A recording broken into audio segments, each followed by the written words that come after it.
What do the statues symbolize to you? The statues symbolize a part of our history that is or part of Southern history that is complex in that it is there is a element of racism that is involved with the statues in the South when it comes to the Civil War and the Lost Cause, and at the same time also celebrates Southern white culture and before the Civil War ideals of the South.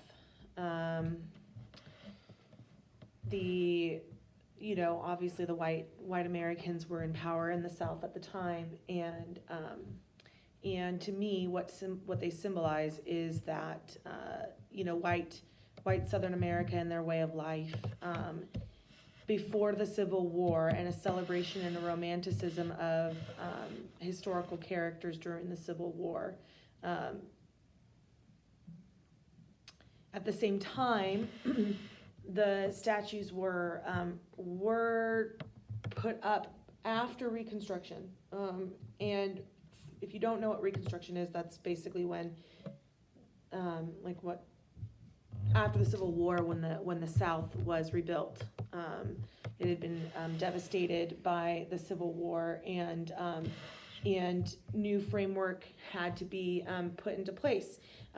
New laws. They had left the United States, and how are we going to bring the Southern states back into the Union? That the statues were done after Reconstruction, and were a symbol, and were used as a symbol of oppression.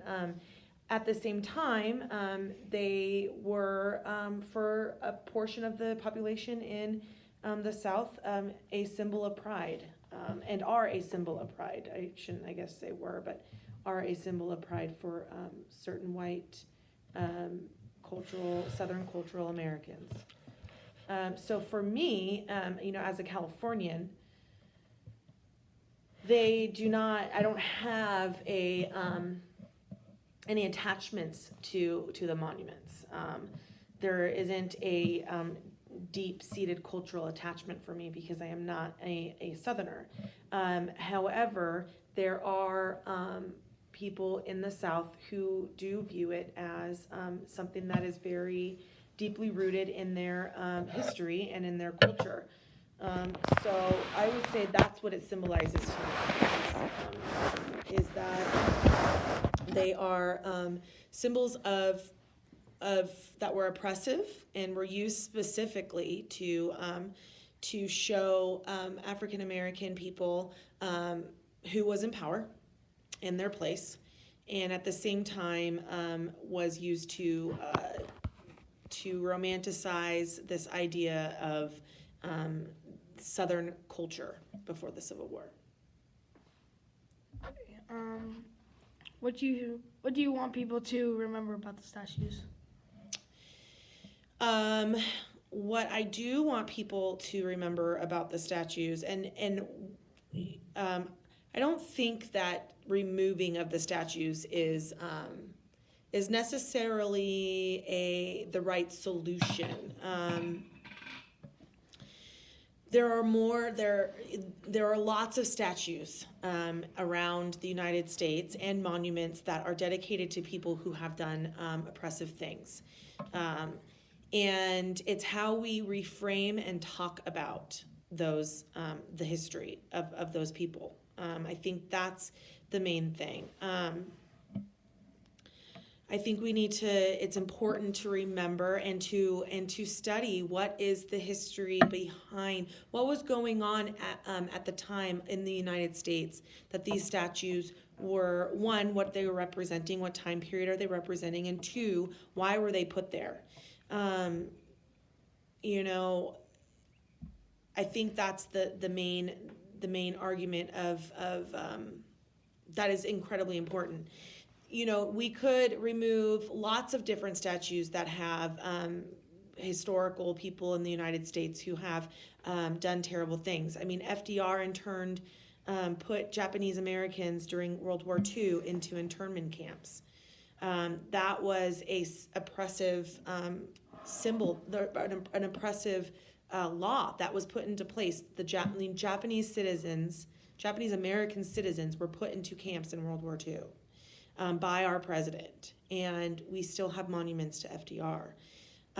So are we to get rid of everything that has a negative connotation? I don't think that's the solution.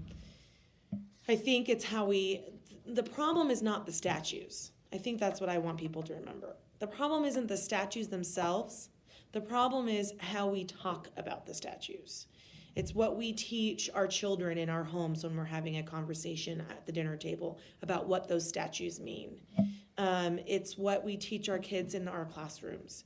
It's what we talk to our neighbors about.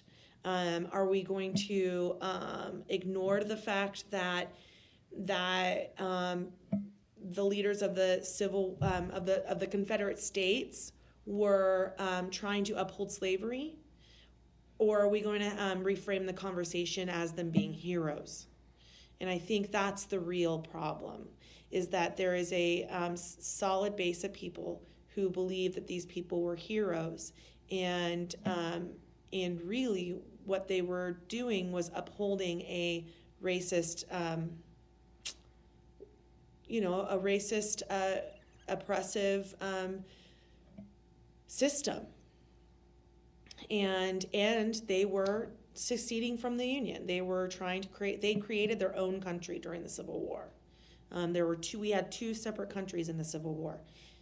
We had the Union and we had the Confederate States. So, that being a treasonous act. So we can reframe the conversation, and I think that's the main problem. And I hope that answered your question. Mm-hmm. Okay. What do you think the pros and cons of the statues being removed are? Well, okay, removal. What a pro removal of the statues would be. Well, I mean, it is the popular sentiment, and I believe now in the United States, we don't publicly. We do not. It's taboo, or it's shameful publicly to talk about other people and to be racist. And the statues represent people who were racist. And that is a history that is, there's many, many, many people throughout our history in the United States that have participated in racism. So what I would say is that removing of that could be a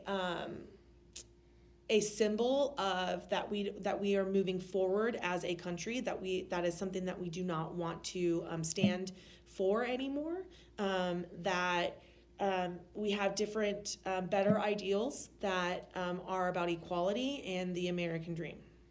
But cons of that would be that, like I said, the solution isn't, taking away the statues. Okay, we've taken away a statue, and there's nothing, maybe we put something else that's a little bit more warm and fuzzy that people would agree with now. But that doesn't actually solve the problem. Systematic racism and systematic oppression in this country starts at home. It starts at conversations and how we treat each other individually within our communities. And that's the real problem that we need to address, is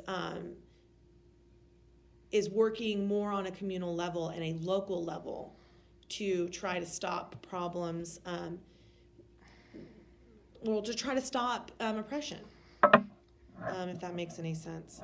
So, I could remove, if I've got a broken finger and I've got a bandage that you don't like that, is blue, and maybe your favorite color is red, right? And you remove my bandage and put on something else, I still have a broken finger.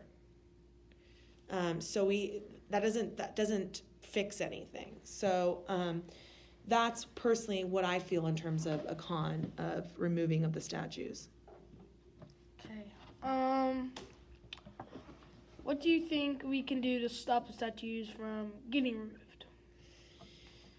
I personally believe that this needs to be done on a local level. So in terms of removing of the statues, it should be a decision that is made locally, either through the city, through like local cities.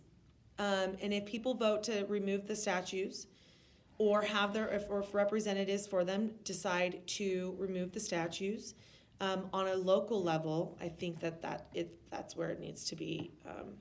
So then you would maybe go and talk to your city representative, or maybe vote. That's really, honestly, the power we do have is the right to vote for our representatives. And if they don't represent our point of view, then we can vote them out, or find somebody who does represent our point of view. And that's what democracy is.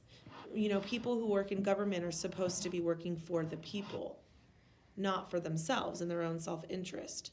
So there's not really anything that you can do if a democratic process has been done and they decide to remove the statue, right? Mm-hmm.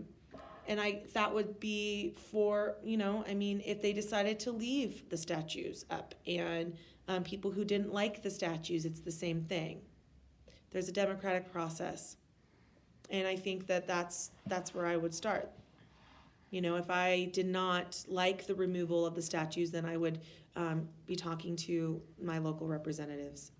And I really honestly think that this should be done on a local level, because I, as a Californian, don't have anything at stake for what is happening in Richmond or happening in Charlottesville, right? Like, I'm on the outside of this compared to, same thing, people in Virginia making decisions about us here in California. Okay. That's it. Okay.